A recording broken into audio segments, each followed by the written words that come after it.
Houston disaster spills into channel as illness proliferates.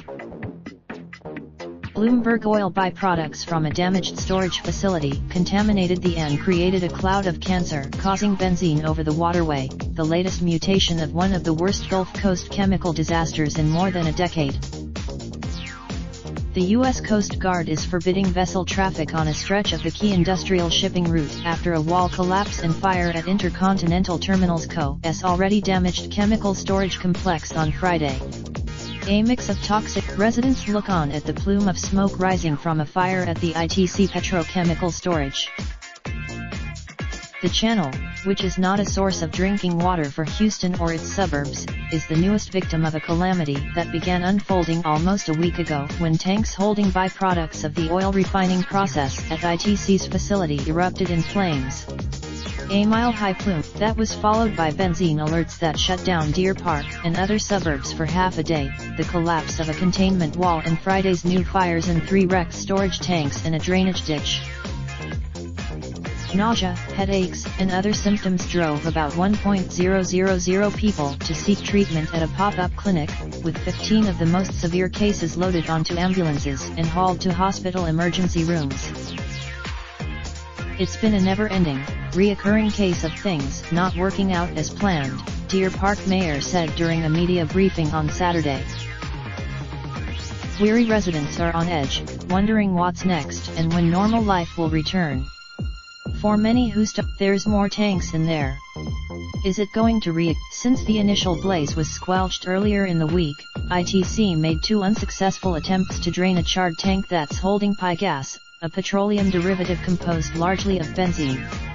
Early on Friday, crews launched a 3rd attempt to empty the tank around 3:30 p.m. local time on Saturday, the Mitsui & Co-owned company said.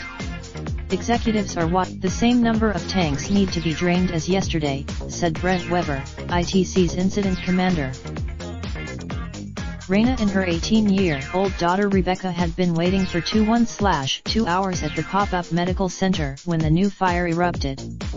They left without I was filling out the paperwork inside, and my eyes were running with tears, Mercy Raina said.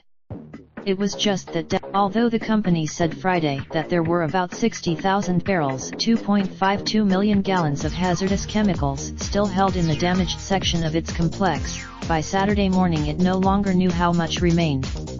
Meanwhile, the ship channel is one of the busiest commercial shipping facilities in North America, connecting Houston's manufacturing and oil refining nexus to Galveston Bay and the Gulf of Mexico.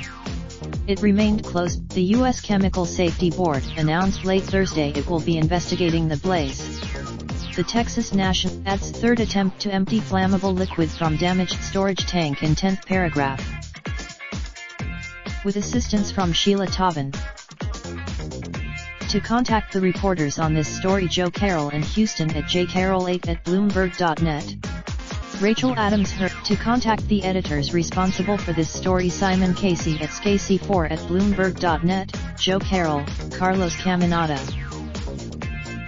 For more articles like this, please visit us at Copyright 2019 Bloomberg LP. Raindrop, drop top smoking, no cooking the hot pot. Fucking on your bitch, yeah, that. Looking up, open the park pot.